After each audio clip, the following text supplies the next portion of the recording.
What is up, everybody? Welcome back to the Back Pocket Podcast. We are back with another NFL Buster Boom episode. Today, we are doing the Green Bay Packers. Am doing fantastic today. It's been a minute for me, so gotta get back into it, but Yeah, definitely no, excited for it. a team that really a lot of people are buying this year. Really had an interesting 2023 that we're going to go over. So, what do you think about the Green Bay Packers? I feel like the 2023 Green Bay Packers were a tale of two halves. There was the first half of the season where it seemed like there was a bunch of turmoil that not even not that just like it seemed like Jordan Love didn't look like the guy. The offense was like kind of very dysfunctional. There are even some people thinking that Matt LaFleur wasn't really the guy as the head coach. And then the switch flipped. They completely turned it around. Love looked like a top five quarterback and was the reason why he a few days ago, or might have been yesterday, I think, got paid as the highest quarterback in NFL history.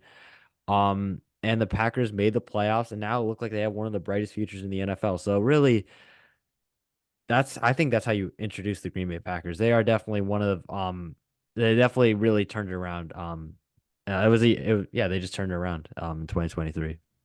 Absolutely. I think it was more of a I don't know that I would necessarily blame one or two people for the poor start to the season. I don't think, at least for me, at any point I was contemplating whether Jordan Love was their guy because he stepped at the gate. I'm just looking at this now. Obviously, I'm not someone who's looked at Jordan Love's stats since probably January. Um, but Jordan Love started off the season with 2 games, 6 touchdowns, 0 interceptions. And that's exactly the start to a season you want, or really the start to a career that you Mhm. want. I think everyone was contemplating Jordan Love's future before the season started because we'd never seen him before. So it Mhm. was like, Right. obviously, they drafted him 4 years ago now to be the heir to Aaron Rodgers' throne. And he's already exceeded expectations because this is a guy who learned clearly very well from Aaron Rodgers, one of the best to ever do it. And he's showing us that, look, maybe he can be the next Aaron Rodgers truly. And I think definitely, a tale of two halves is definitely correct because they only won 3 of their first 9 games. One, two, three, four, five, six, three. Yeah, 3 of their first 9 games were wins. And then they ended up going 6-2 in their last 8. So it's definitely tale of two halves is correct. I think more of the blame for me was put on, the defense or, LaFleur sometimes. But I think LaFleur at the end of the day is a guy who always has his name in the ring for coach of the year. I Mhm. think Right. it would have been a rash decision to get rid of Matt LaFleur just because he's got a rookie quarterback starting. I know he's not a rookie, but technically speaking, Jordan Love was pretty much a rookie. Um, and I think that looking at 2023, like just a resounding success from me because I think also at the start of the season you had key injuries. Someone like Christian Watson was injured for most of the first half of the season. Um, and that can change an offense. Now, Christian Watson didn't do a lot coming back, but your number one receiver is missing. Of course, your offense is going to be a little bit worse than it should be. Um, just yes, an overall, resounding success of a season. Beating the Cowboys in the wild card round is massive in Dallas to beat a team like that. And then, to be honest, probably should have beat San Fran too. Very Obviously, close to. Anders Carlson missed 10 of his last 12 kicks last year, I just saw, one of which would have made it a 7 point lead over the Niners. Um, this is a team that could have, was this close to potentially going to the Super Bowl last year. Mhm. So when you look at it that way, definitely a success. I think a lot of people were underestimating the Packers last year, and they showed us not to.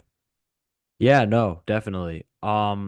I think we talk about tale of two halves and also kind of how like you talked about how LaFleur like kind of always has name is in coach of the year combos and then kind of got some stick that maybe the Packers could move on from him. I think when you look back on it, obviously hindsight is 2020, but a lot of the issues was that the Packers going into the season were the youngest team in the league. In the first half, especially, it showed. All of their receivers like basically like all like first second year players. You had Watson and Dobbs as like the veterans of the group, both going into their second year in the league. And then you had rookies, Jaden Reed, Dontavion Wicks, and all of these guys are talented in their own rights, but they also kind of obviously Watson was missing for basically the first half of the season, but you could tell they weren't really comfortable with the playbook. And that even extends to Jordan Love because again, as much as he sat behind Aaron Rodgers and got time to kind of really like, study the Packers offense, the best teacher is experience. And you could see that. I mean, he did have a good first two games, but overall, he wasn't true. You didn't see him enter a true level of um being comfortable in the playbook until the second half, where he was just clicking with LaFleur, clicking with the offense.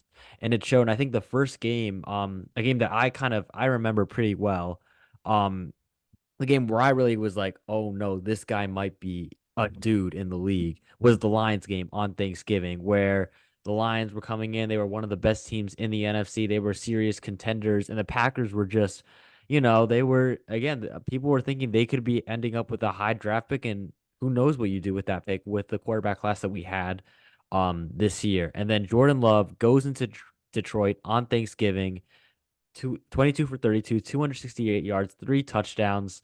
And if you watch the game, it was, I felt like it was better than even than the stat line indicated, just because he just looked so comfortable in the offense. He was able to obviously get the ball out quick, but he also had great deep balls. He had a couple of nice ones to Christian Watson. And I think from then on it just looked like a completely different Packers team. It looked like a Packers team that was led by Aaron Rodgers. And that is probably the worst thing you could say to anyone that's an NFC North fan that does not like the Green Bay Packers. Yeah, absolutely. I mean, it's kind of the worst thing that you can say to most fans because Aaron Rodgers kind of terrorized the league for 15 years. This Yeah. is, we're talking about a top five, if not top five, top 10 quarterback of all time. So it's like saying the Patriots have found their new Brady. It's like saying the Broncos have found their new Peyton. Like, who knows? Um, it's that impactful. And I think with Love, as you talked about, the stats just don't tell the whole story. Mhm. There is an immeasurable stat that happens, with all players in every sport, and that's just the eye test and how they perform under pressure and how they perform just regardless of, which particular touchdown they threw. And I think what I saw from Jordan Love this year was that this is a quarterback who is just ready to win games. That's why, winning games is the most important stat of all of them. You could have your quarterback throw for 2,000 yards all year, but if you win 17 games, you win 17 games. It doesn't matter. And at the end of the day, Love's stats showed that he was a really good quarterback with 4,100 yards, 32 touchdowns, and 11 picks. They showed he's a great quarterback, but I think he was even better than that. And those are stats that you look at, but they just don't tell the whole story. Mahomes' stats year in, year out aren't necessarily the best in the league, but there's no debating that he's the best quarterback in the league. Mhm. There are certain players that just outshine their stats, and Jordan Love was absolutely one of those players. It seemed like whenever the Packers needed a play, he had it. He was No. there. He was ready to make that play. And not a lot of players in the league can do it at the consistency that he seemed to do it. I mean, even when you look at Josh Allen's and Joe Burrow's, they don't necessarily always make the right decisions. Jordan Love, I think, the hard stat to measure is one of the best decision makers in the NFL. Yeah, Football. I I th- mean, I think it was kind of like you could see the progression going to that level as the yes, season went on, and it all culminated with that Cowboys game. And you talked about absolutely. pressure. That was probably like he was basically, I know it's like his fourth year in the league, but that was basically his first full year like actually starting. It was He his first full goes, year. He had started maybe what, two games in yeah, his two, first three three games. seasons. Right, exactly. This is, Like, in my eyes, in the MLB's eyes, he's a rookie. right, It's, exactly. he is a rookie in most people's eyes. Still only like 25 now. And you look at that, you talk about pressure games in your first full year starting, going into AT&T Stadium against the Cowboys. You know it's a big game, televised game. Yep. All eyes in America are on that game. Goes in, puts on a clinic. They're on the road, dices up that Cowboys defense. Obviously, LaFleur called a great game, and obviously you could see that this Green Bay like kind of receiving core and just overall like core of offensive weapons really had bloomed into something that no one really expected them to be. But Jordan Love was the spearhead of all of that. And you talked about, I also want to talk about pressure. Like literally, he was under pressure at times in the game. I remember that touchdown pass, I think it was to Dontavion Wicks, where he like, it was so Aaron Rodgers, where he doesn't even step into it. He just taught, like he sees the blitz coming, cover zero, throws it perfect dime into the end zone to Dontavion Wicks. And I feel like that was the perfect representation of what Jordan Love had become and why he is now the highest paid quarterback in the NFL. And if we see him kind of continue on this trajectory, I mean, he could be competing for like MVP, honestly. Like if he Absolutely. continues on this trajectory, which I think is very possible, I genuinely think that is possible based on what we saw from him. So yeah, no. Um I think for that reason, I think there's so many reasons to be high on the Green Bay Packers this year. Yeah, for sure. I mean, it's just it's one of those quarterbacks. You talked about the game against Dallas in the playoffs. He went into AT&T Stadium and had a passer rating of 157.2. For Jeez. context, the highest passer rating you can get is 158.3. He was perfect. I Just mean, unbelievable. as this close As to being close to perfect. perfect as you can get. You cannot be close. You went 16 of 21, 272 yards, three touchdowns. Hmm. You cannot, you know, no quarterback in the league had a better game all season, I would argue. Hmm. And Jordan Love stepped in an AT&T Stadium in the playoffs and did that. And it's just unbelievable.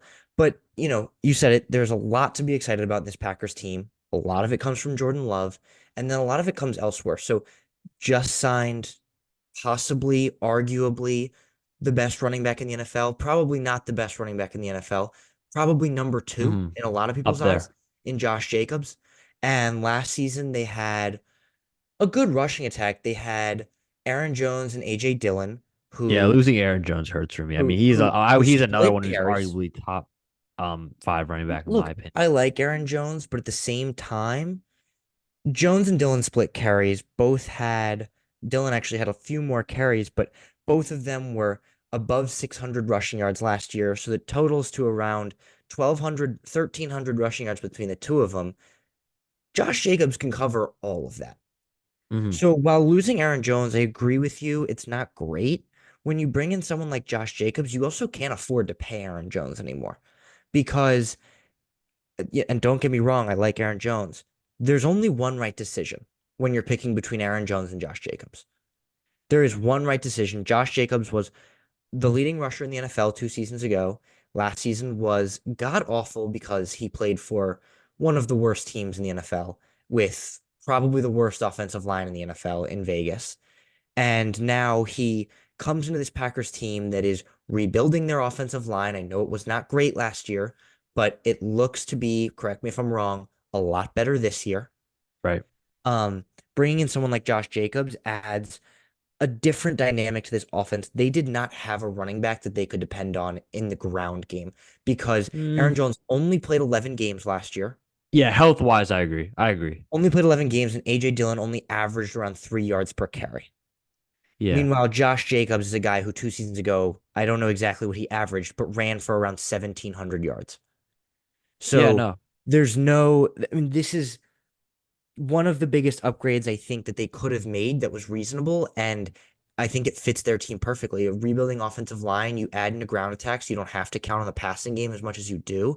I mean, and it's Josh Jacobs, the best Yeah. free agent running back on the market, especially fitting this Packers team. I love it. Yeah, no. I mean, you talked about upgrades. I love Aaron Jones. I think Josh Jacobs is one of the only guys you could have got on the market that you could feasibly say is an upgrade from Aaron Jones. But like you Yeah. said, also Aaron Jones, someone that is getting a little bit older. Also, like you said, the durability concerns, it does make sense that now was the time that the Packers would move on from him. I think something you might miss with him is he's a great receiving back as well. Someone that Yeah, he is. I think it hurts to lose as an outlet there, but I do like Josh Jacobs' fit. I feel like it does kind of phase out AJ Dillon in a way just because I think that power style is just like that's Josh Jacobs' game. And I feel like he's going to thrive in Green Bay, especially when it gets to December where you're playing at Lambeau, the field's icy cold, and you just got to run the ball like 25 times a game. That's what Josh Jacobs will do. And Yeah. I do really like that signing there. Um, talked about the line. I think the line is still like it's fine. I think the line was fine last year. I think it's still like it's decent. The Packers are always they don't usually have bad offensive lines. And last year it was obviously they David Bakhtiari, he's been on the team, but he's basically been on IR all year long. So once again, they were missing him, but the tackles were pretty solid. Rasheed Walker played fine. He was okay as a left tackle. I mean, it wasn't amazing, but he was fine. He was good for a left tackle. And then Zach Tom, one of the best right tackles in the league. They're good there. And then obviously you still have Elgin Jenkins, one of the better guards in the league. They drafted not Jordan Morgan, Morris, Jordan Morgan from Arizona, someone who um I would expect to start at right guard, also has tackle flexibility. Um so I think it's overall I think the Packers also do a good job of kind of developing linemen. So I feel like it doesn't look like a great offensive line on paper, but the Packers will not have a bottom half offensive line in my opinion. So I think they're going to be fine there as well. And then the receiving core. It's a good group. It's a good group where you still don't really know who's the alpha, but you got four guys at least. I feel like you have to game plan for. I mean, I feel like right now the first guy I would mention is Romeo Dobbs. I feel like he was the main guy in there last year. Someone that I feel like Jordan Love really trusts, really built good chemistry with. You have Watson, who's kind of the athletic freak. He's like 6'4", I want to say 6'3", 6'4", something like that, but also runs like a track star. So obviously the Packers love his skill set. Jaden Reed, another speedster, someone that you could just give him the ball in space, and that's what they love to do. And then Dontavion Wicks, someone who I really liked, a great route running specialist. And I think he was someone that kind of obviously flew under the radar because he was a later round pick, but really flashed a lot to be excited about. And I think when you're facing the Packers, I feel like it's even tougher than just guarding one guy because at the end of the day, you're as an opposing defensive coordinator, you're gonna have to leave one guy alone. And I don't know if there's anyone in that quartet that I really do want to not focus on because these are all four guys with like very different skill sets that Jordan Love will trust all of them, in my opinion. Yeah, it's a very interesting offense as a whole. I'm curious to see how they game plan this offense just with the addition of Josh Jacobs instead of Aaron Jones. Um, the receiving core is very interesting to me too, Mhm. because as you said, there are four guys there that are very capable receivers. And I think they would love for one of them to step up. And everybody's mind was set on, look, Christian Watson's going to be the number one guy in this offense. Right. And then he was hurt last year and only played 9 games. And then when he came back, everyone was like, okay, now Christian Watson's going to be the number one receiver in this offense. But he only had 28 catches in 9 games, which, do the math. It's 3 catches a game for he averaged 47 yards per game, which 47 yards on 3 catches is a pretty good number. But it's nowhere near the production we were expecting from Watson, someone who I think his rookie year, I don't know the exact numbers, but was a guy who was consistently going over 80 yards per game with frequency enough that people thought he was going to increase that this year, and he didn't. On the bright side, you have guys like Jaden Reed and Romeo Dobbs who did shine as, you know, 1A and 1B receivers, I think, for the Packers. Um, Reed had almost 800 yards. It's not bad for a number one receiver, especially when your number two is only about 100 yards behind you, and the number three is only about 100 yards behind that. So they were spreading the ball out really well. I think it's something that Jordan Love did really well, is diagnosing coverages, seeing which receivers are open. And the Packers were able to game plan for the fact that they had three capable receivers, plus a capable or two capable tight ends in Musgrave and Hmm. Kraft. Both guys who ended the year with 350-ish receiving yards. So when you look at it from a defense's perspective, as you were doing, it's hard to game plan it because you put them in zone coverage. Not to get like too specific, you put them in zone coverage. Odds are Jordan Love will find some gap in the zone, Hmm. and you put him in man coverage, you've got one-on-ones with Jaden Reed, Romeo Dobbs, Christian Watson, a tight end, and someone out of the backfield. And all five of those matchups are not easy. It's not like you're defending against, the Giants who are running Sterling Shepard on routes. This Mhm. is three capable receivers, two capable tight ends, and last year what was a capable pass catching duo really in AJ Dillon and Aaron Jones. Mhm. Um, it's hard to game plan for that as a defense. And the Packers do a really good job of knowing that and, you know, assembling plays and routes that just accommodate for the fact that they don't have a true wide receiver one. I think watching them play, Jordan Love does a great job of spreading the ball. Matt LaFleur does a great job of spreading the ball. And that's what makes this receiving core so fascinating. I'm not sure that they need a wide receiver one like we thought they would have. Mhm. Right. No, definitely. That being said, I think there is a good chance someone does step up and also kind of establish themselves as a receiver one in the Yeah. NFL, a capable receiver one, especially with Jordan Love again playing like a top five quarterback down the stretch. If he continues that form, someone's gonna eat. Someone's gonna get break 1,000 yards. And I honestly, when you look at this, it could be I see like three guys at least who I think this could be. I think Watson, Dobbs, and Wicks are all very capable of it. So I think that's what really makes this group so scary on offense. And again, this was I would say down the stretch, I would say they were top at worst top 10 offense in the NFL, right? Second half of the season, I would say. Um, and that was not their ceiling.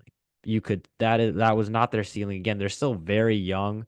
And I think they can still take a big step up from what they were towards the end of last season. And if they do take that step, I mean that's like Super Bowl contention, in my opinion, with the amount of guys that they have on offense, with the quarterback that they have. Um, so it's a scary offense, really. I think they've really got all the pieces around, to make it happen. But now you look at the defense, and the defense is also something that is, I think the offense, even though obviously there are changes, but I feel like there's a lot of continuity with this offense. Like same quarterbacks, mostly a lot of the same weapons, same coach.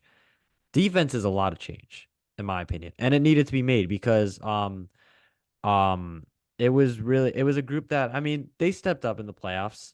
To their credit, they did step up in the playoffs, but their defense was not that good last year. And that was a lot of that was due to their former defensive coordinator now gone.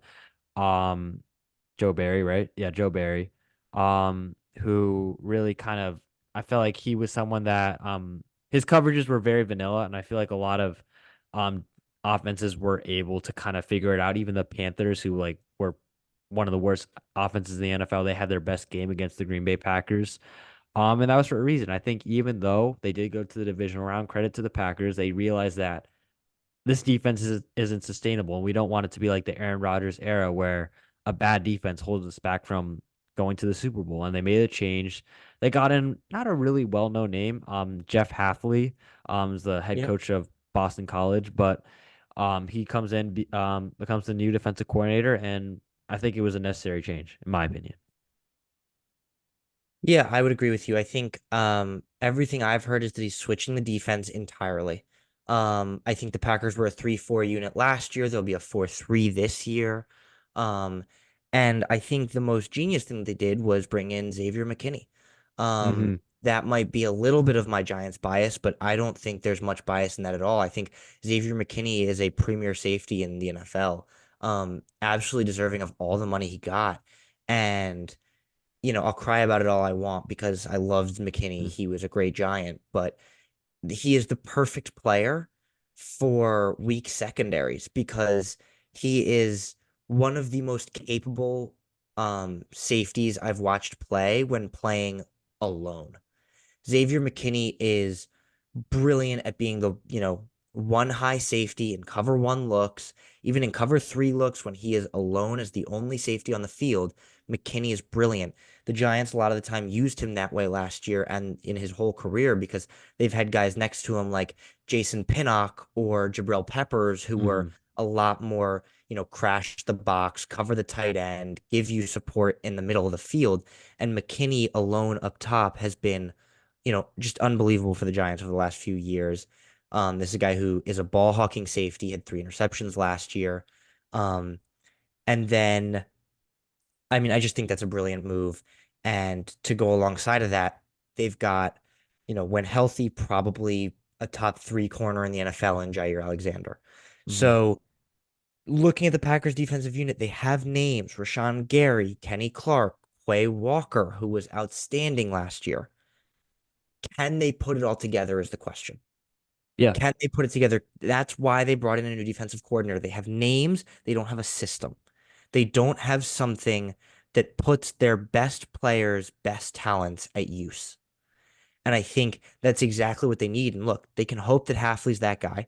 I hope for their sake he is, because there has been so much, you know, Rodgers is getting screwed by his defense. The Packers are screwed by their defense every year. Um, I hope they figure it out, because that would be fantastic. They would absolutely be a powerhouse this year if they can just get their best players in the best spots to succeed. I don't know. I like the names on this defense.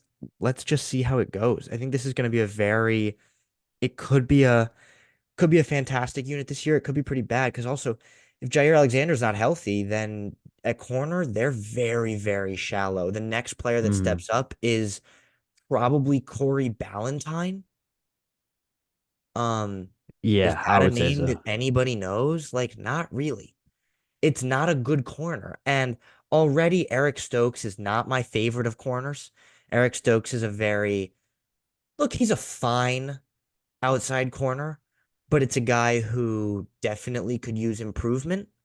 Um, there are big question marks. If Jair Alexander does not play a full season, they're struggling secondary wise.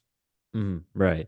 And you talked about earlier also about Xavier McKinney, how is like he's great playing alone. I think with Halfley, someone who did like to play someone who might play a lot of single high next Right. season. I think that McKinney is an ideal fit for that. I really liked what their draft pick as well with taking Javon Bullard out of Georgia, someone that I think also really helps the safety room as well. Obviously for some too high looks. So I like that. I liked the Edgerrin Cooper pick as well. Mhm. He was my Absolutely. linebacker one, someone that's really rangy, can kind of cover all areas of the field. And I feel like linebacker was a weak point for the Packers defense. I think overall, I would say that kind of the spine, like safeties, linebackers, that area was something that needed to be improved on, and the Packers did a good job of addressing that. I think we saw that in free agency and especially in the draft. With the defensive line, I'm actually very excited for it. I'm very intrigued by it. One guy that does really consistently, I feel like he's one of the most underrated players in the NFL. Doesn't get the recognition he deserves. Kenny Clark really kind of makes this defense go. Great nose tackle, great space eater, but it also does a good job at getting pressure on the quarterback. He's once again going to be a huge part to this defense, but I really like their edge group. I really love Rashawn Gary.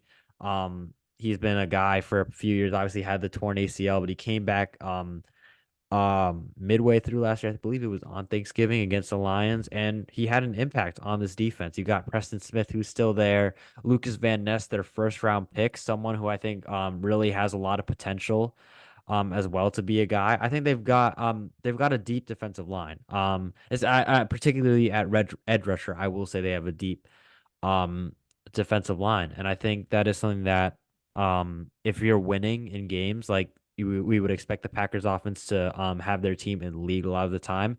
You need like if you have like three edge rushers or like four edge rushers that you can like kind of say, we're gonna rotate you guys, two of you rush the passer every single play, and they're gonna be throwing a lot of the time.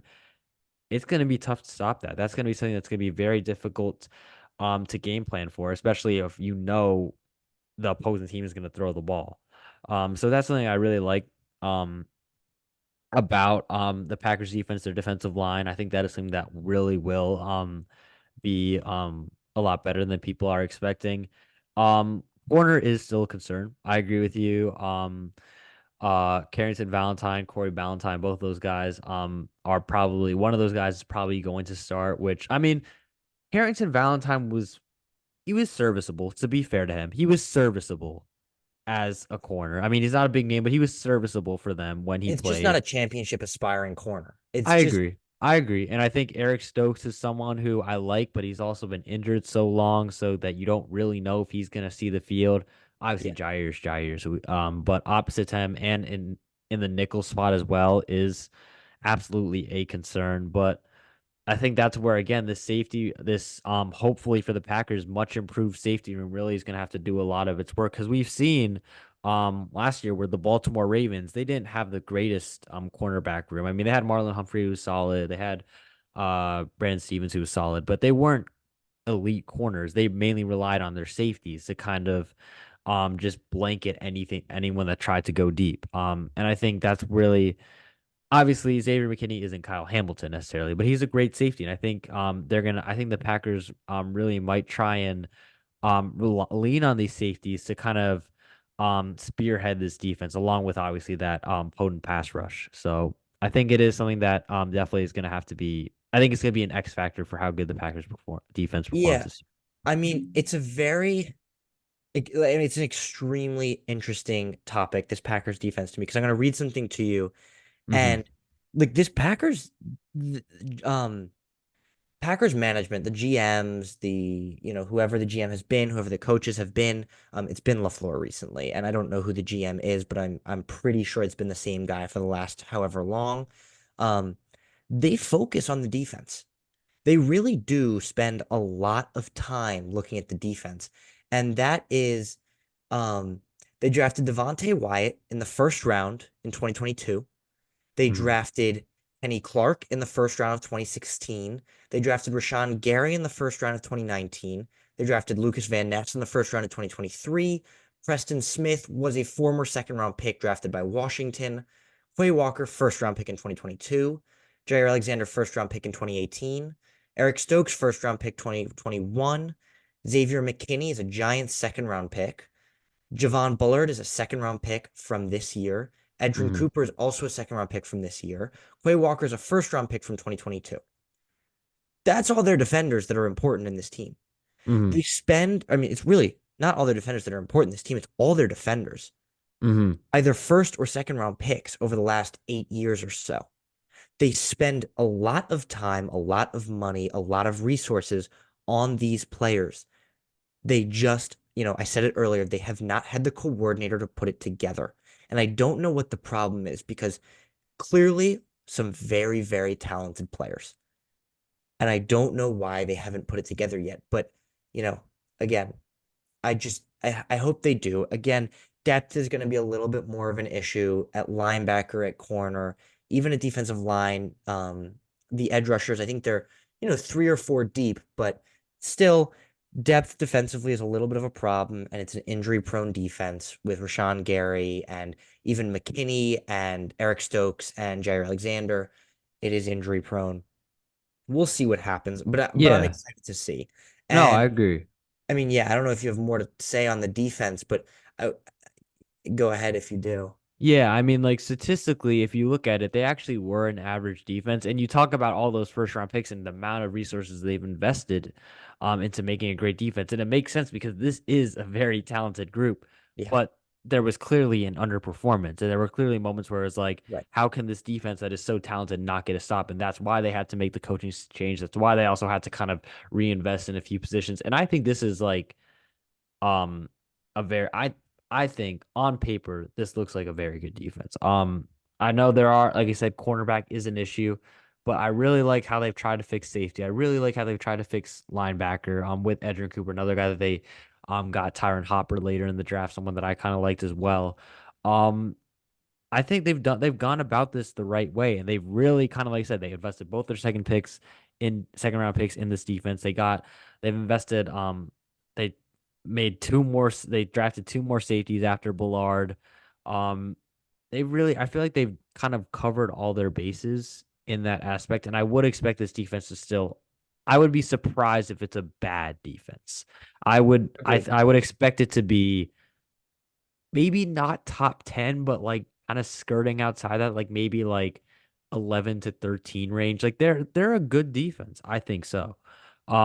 So no, I think that's basically all I have to say about the defense. I mean, Halfley obviously I think is also a key X factor. I mean, I didn't really watch Boston College a lot, so I can't really tell you what he'll do for that defense, but um I think I think Gutekunst has done a good job in assembling talent on this defense. Like I said, even if all the picks haven't been hits, you can tell they're trying. They're trying, and I think it's kind of like the reverse with the offense, where the Packers, if even if they select in the fourth, fifth round with like a receiver or something, that it's the Packers. They'll strike gold.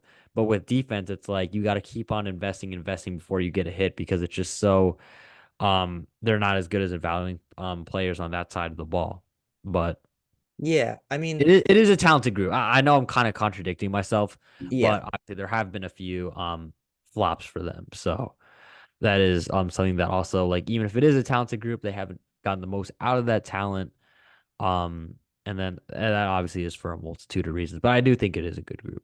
Yeah, I mean, look, I watched Boston College play football one time, Hmm. and that was live in person against Syracuse last year. Um, Defensively, they were strong to say the least. Syracuse only scored 10 points. Naturally, that was with a backup quarterback in Carlos Del Rio Wilson as the starter, and that guy is awful. Hmm. He was 7 of 17 with 37 yards and 4 interceptions, so not much to say about him there. The Hmm. running game for Syracuse was strong, but I think Boston College overall had a pretty good defense last year. I mean, obviously Green Bay thinks so, or at least what Halfley was doing, they think so. Um, but yeah, I'm very curious to see. And now I was reading up a little bit on the Packers just before we recorded this, because obviously it's out of football season. Just gotta make sure I'm catching everything. And an interesting headline I saw was that the biggest question for the Packers this offseason was who their kicker was gonna be. Right. Yeah, they've got a few They guys in there. currently have three rostered kickers for Hmm. training camp. Anders Carlson, Greg Joseph, and James Turner. Now they handed Anders Carlson the role last year, and I thought he was pretty good for most of the season. But then, as I said at some point earlier, he missed 10 of his last 12 field goals, which 10 of 12 to go 2 of 12 at any point in a career as a kicker, Yeah. um, I don't know that you can keep your job. Maybe someone said he's the first ever nepotism kicker to be Right? selected. I mean, it's close. I mean, until Justin Tucker's, child eventually gets Right. selected, it sucks. But Obviously. you know, um, it's an interesting one. Now they picked up Greg Joseph, they picked up James Turner, who I Yeah, I mean, don't have, he's don't know from who he Michigan. I is. watched him. I watched him play last year. I mean, he was good for a college kicker. I wouldn't say he was automatic, but he was Right. he was good. I would expect Greg Joseph to win that role. I think he's an underrated kicker. He's not a great kicker, but he's dependable. You could do worse than Greg Joseph, so I would expect him to Yeah. be I the starting mean, kicker for them. it's tough because I know you can look at kicker in kind of two ways. You can say it's such an unimportant position because, like, come on, it's They're on just the the field kicker. so long. They're Well, on the there's so field little, for so little. not much time, and the difference between a good field goal or a good kicker's field goal percentage and a bad kicker's field goal percentage is not that different. But at the same time, like, kicks matter. Kicks Yeah, are a no, huge you part of the feel when game, you don't have a good kicker. Like you and know it when you don't when you have a miss a good kicker. kick against the 49ers in the NFC divisional round to go up by 7 points in the fourth quarter, like, you shouldn't be the starting kicker for an NFL I franchise mean, that aspires I to win feel a like game. I feel like it isn't a coincidence that some of the best like some of the greatest dynasties ever have had Had great kickers. like all-time great kickers. Like Patriots, they had Gostkowski, they had Vinatieri. The Chiefs now they have Harrison Butker. I mean, Tucker won a Super Bowl in his rookie year in Baltimore. Have consistently been there every year.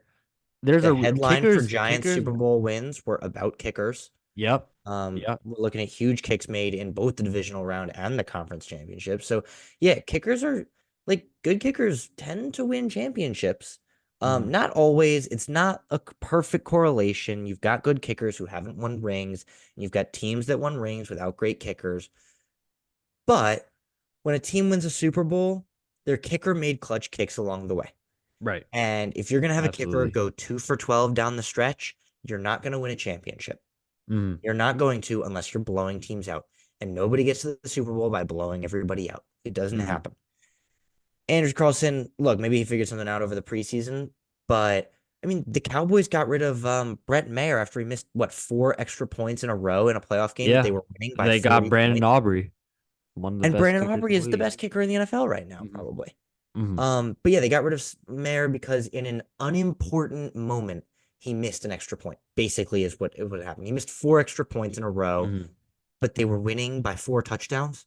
It didn't matter. Um, didn't matter. They still got rid of him because they knew at some point that's going to come back and haunt them. So even if, you know, Carlson went 2 for 12 in at the end of the season, even if only one of them was an important kick, 0 for 1 in the important kicks is all that they're going to look at. It's all that Right. matters. Right. It's all that No. matters. But And yeah, I think that I think it shows like that kind of that they are really prioritizing having a good kicker by bringing in three where you think, okay, at least one is going to be somewhat dependable, especially the veteran. I would trust Greg Joseph to be um just solidity compared to, I mean, yeah. I wouldn't expect him to be Mason Crosby, but I think he's He's a not going to solid go kicker. out there and make some 65-yard kick for you on a routine basis, but Yeah, he's going to make the kicks he's supposed to make. I mean, that's what you need. exactly. Exactly. It's not a science. You just Hmm. get a good kicker. Yep. So I think now we can move on to the last part of the video, the schedule, the predictions. Yeah, absolutely. Um, so let's just go over game by game. So Packers against the Eagles, technically a road game, but this is in Brazil. So this is a very interesting start to the season. Maybe not ideal with like kind of just all the traveling. I will give the Eagles this one. I think these are two of the top teams in the NFC. I would predict Philly to win this one. I'm going to take the Packers because simple enough. I think Philly struggle in loud environments, in loud road environments, and this game is in Brazil, and I have no idea what to expect from the crowd. Yeah, no, this is a very just like It's gonna be no so up chance in of, the air.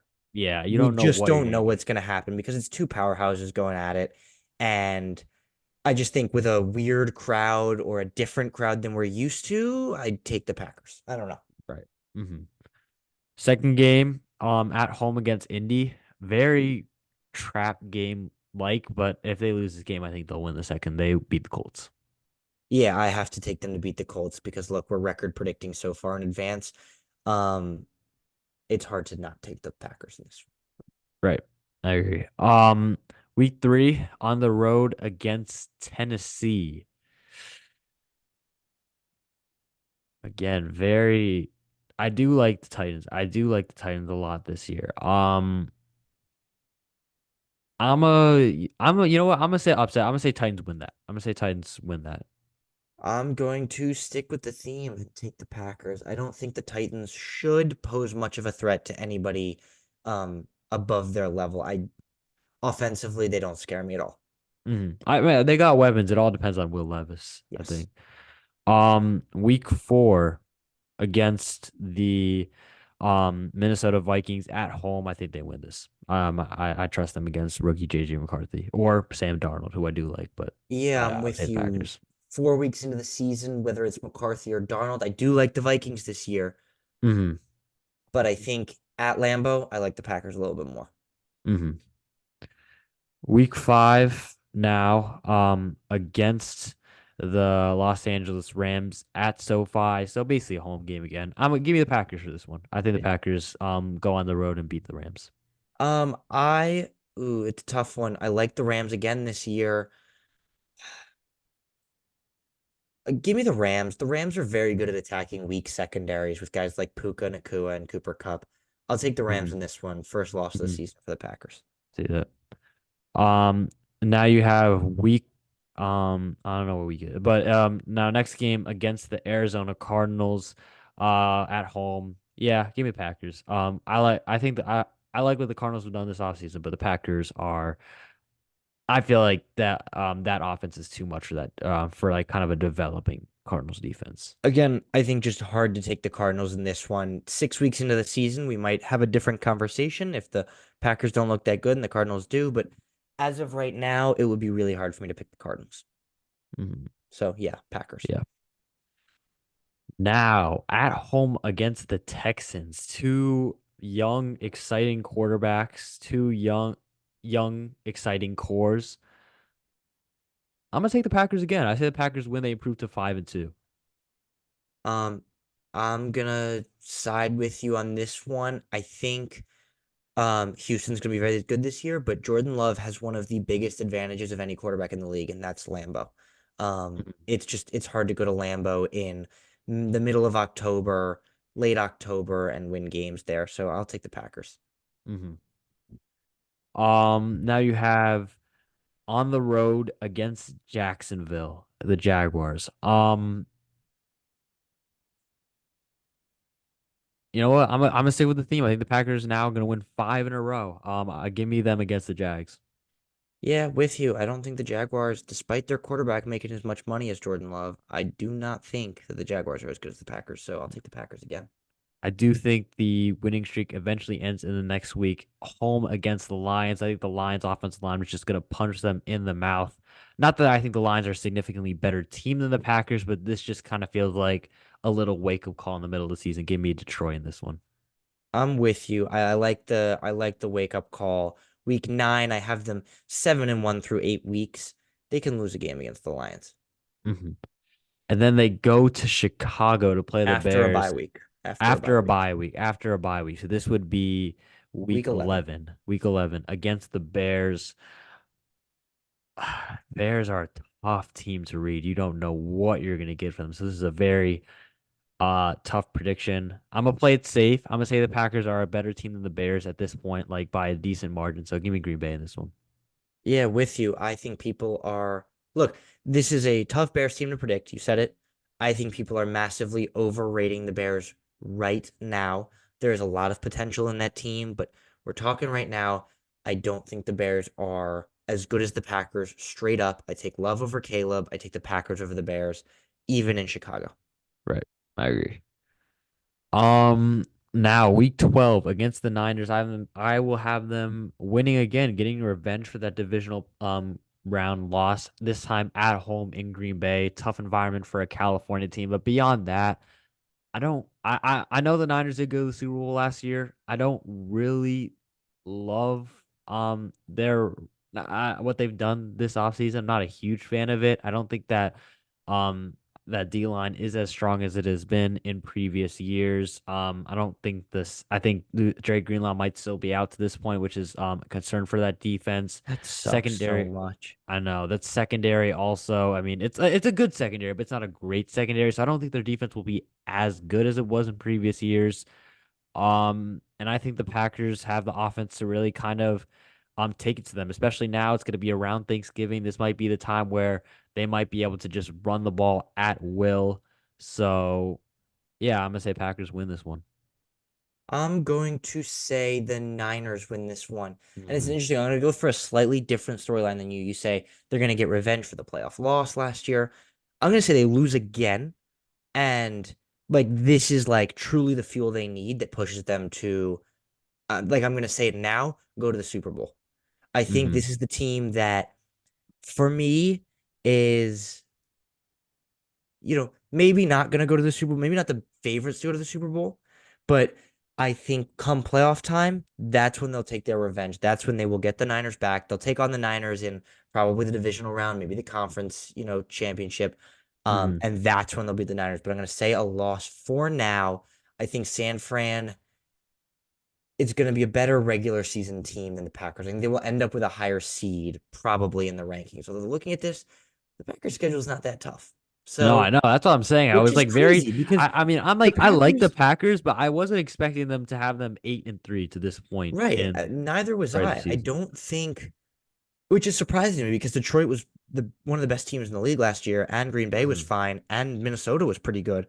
So I'm Hmm. surprised this schedule is as easy as it is, No, yeah, but it it's does get tougher. The first half, I think, is no, the easier half of I this agree. of the season for them. I agree. And now you have a home game against the Miami Dolphins, a team that's like historically have not done well as the season has gone on, especially in road environments. I like this Packers offense against the Miami defense. Give me the Packers in this one. Hey, God, every time Miami goes to Buffalo, it Hmm. feels like they get killed, right? Right. Like that's not Right. just me. Green Bay is maybe even harder to play at. I don't know. I've never played at either stadium or any stadium for that matter, or football at any point in my life beyond having a catch with someone. But like Mm. to me, I don't see Miami going into Green Bay and beating them. I don't Dylan might disagree, but Right. Yeah. I think he I don't see agrees. Miami going in there. So I'm gonna be with you. I'm gonna say 9-3 Packers to this point. Yep. Now going to Detroit to play the Lions again. I'm gonna say the Lions complete the sweep of Green Bay. I think the Lions win this one. I'm high on both of these teams, but I really love Detroit's roster this year, so I think they take an L here, 9-4. Again, Detroit, I'm gonna be with you. I'm gonna say another loss. I think this is another game that maybe they'll win it if they play in the postseason. For now, Yeah, I'm gonna give them a loss. this is really a matchup I could see happening 3 times this year. So they're gonna see a lot of these. These two are gonna see a lot of each other. So, but I Yes. think they will. Lions will win both regular season matches, 9-4. I'm having them lose again the next week to Seattle. At Seattle. I've been talking about this all offseason. I don't know how much I've talked about it on the podcast. I think Seattle's defense is going to take a huge step up with Mike McDonald as well as um the additions they've made in the offseason. So I think they will win at home here. Packers fall to 9-5. This is another tough one because I think the Packers are a better team than the Seahawks, but another stadium that's tough to go to. As Dylan once famously described it, you get into the stadium, it's a stadium, It is. It is. a stadium. And not to make this all about stadiums, but home field advantage is a very big deal in the Hmm. NFL. No, So definitely. I will agree with you. I'm going to go with Seattle in this one, although another game that I think could totally be a toss-up because the quarterback situation in Seattle is not as settled as in Green Bay. Hmm. Um, Next week now at home against the Saints, easy. Packers win this one. Not really a question for me. I don't like the Saints at all going into this year, so I think the Packers win comfortably, improve to 10-5. I think I don't dislike the Saints as much as you, but yeah, at Lambeau, Packers on a bit of a skid, losing two in a row. Give me the Packers. Hmm. Next week on the road in Minnesota. I think Minnesota could be a bit better towards the end of the season as they are compared to the beginning of the season. So I think a split here. I think the Vikings will win this one. Packers will split the division overall 3-3. So I think the Vikings take this one. I am going to pick the Packers in this one. Mhm. I just prefer them to the Vikings at this point in time. Things can change. If JJ Mhm. McCarthy's having a great season and Jefferson's back to being Jefferson, then things can absolutely change. But for now, I'm going to take the Packers. Mhm. A sweep And over the then Vikings. Or last game of the season at home against the Bears. I mean, the Packers always win this one. They all I feel like they've played the Bears towards the end of the season a lot at the last game of the season a lot of the time, and they always win them. I don't think it changes here. I think the Packers win this and finish 11-6, which for me would probably be the 5 or 6 seed. I think they will be a wild card, but they will be comfortably in the playoffs. yeah, I'm with you. I think they beat Chicago here. Again, as you said, this is the game that the Packers win. I think the Bears could probably be 16-0 and the Packers could be 0-16 heading into this game and the Packers would still probably win it. Um, who knows how that happens? Who knows how it works? They just happen to always do it. And for me, that finishes them off at 12-5. Unfortunately for them, that's a wild card team because the Lions will probably win more than 12 games this year. Mm-hmm. 12-5, I think, puts them Five unfortunately, seed. maybe not even comfortably at the 5 seed because Philly and Dallas consistently both are hitting around 12 wins. Um, I do think this year that will be able to grant them the 5 seed. It's tough. I think they will probably finish with the second or third best record in the NFC, so the 5 seed is getting shafted a little bit. But to play against the winner of the NFC South in the first round, that's an advantage. You Yeah, want an advantage. 100% agree. And I would So back them to win that game. I I would say. absolutely would. I don't know who's going to win that division right now. Probably the Falcons. I I would think agree. that's Hmm. consensus. The Falcons. Yeah. Um, Them or the I would Bucks. absolutely love to go to Atlanta on Wild Card Weekend. Hmm. A dome There's game. not I think much of that's a an great. easier game you can draw than Atlanta on Wild Card Weekend. I do like the Falcons, but I do like the Packers a lot more Yeah. than hypothetically if that was a wild card matchup. I Right. would like the Packers, especially going in a dome game. I mean, we saw what happened last time. Jordan Love and the Yes. Packers went on the road against a dome team. I mean, that was one of their best games of the season. So no, It's tough. I think that would be a good matchup for Yeah, them. not winning the division is tough because obviously you don't Three get the road home field games. advantage at all. It's three road games. Um, Road games are tough to win. They really are. But if you draw Atlanta, then you draw Dallas. We know Jordan Love is going to beat the Cowboys. Um, and then you get the Niners again. So we see Hmm. what happens. We'll see. Yeah, It'll be a we'll see. great. It's going to be an entertaining I think season to it's watch. I think it's Good gonna team. be, even if it doesn't show in the standings, this is definitely be a year where the Packers are better. Like you can, like last year was like, oh wow, this is a kind of a surprise run for them. We didn't expect this year. We're gonna see them a bit more like we expected this. They've taken that step up. I mean the NFL is a tough league. It gets tougher every single year, but I think the Packers are gonna show improvement from last year. Yeah, I think it's going to be very similar to the Lions of last year in the Hmm. sense that 2 years ago the Lions were a 9-win team, Yep. Right. and then we saw them making improvements, and I think we weren't really ready for it, and they jumped out Hmm. straight out the gates and beat the Chiefs in week one, and Hmm. then won 12 games, and you know, honestly, I think it felt like they won more than 12 games. Hmm. I think the Lions to me felt like I think for most of the season they felt like the second best team in the NFC behind only San Yeah. Fran. I mean, their offense just looked like borderline unstoppable from time to time. And I Yes. mean, and the Packers ceiling is that. I feel like the Packers ceiling is like 13 wins or Packers like ceiling, I something like could that. It's a absolutely see. I good, mean, I have them losing to um Detroit twice. I could absolutely see them winning one of those games. I have yeah. them losing to the Rams. I could totally see them being the Rams. I have them losing to the Seahawks. That's a winnable game. Hmm. Every game on their schedule is a winnable game, and that's what happens when you're a good team. Every game is winnable. Exactly. So it's up to them how many games they're actually going to end up winning. They could win as many as 10 games. I could see them going out there and winning 14. So it's a Hmm. very, very interesting. I think we're in for a fun season with the Packers. Love and the Packers will be fun to watch. Yep, 100% agree. But if you don't have any other thoughts, I think we are Yeah. going to end the video there. So again, if you enjoyed this video, make sure to like and subscribe. We are going to be obviously as many as we can. Hopefully we will try and get all the teams, but we might not do it, but we're going to try and get as many as we possibly can. So make sure to obviously subscribe here. Also follow us on Instagram, TikTok, Spotify, Apple Music. I think we're on there as well. Probably. I probably, so we're everywhere. So make sure to follow us if you did enjoy this video, and we'll see you in the next one. Thank you for watching.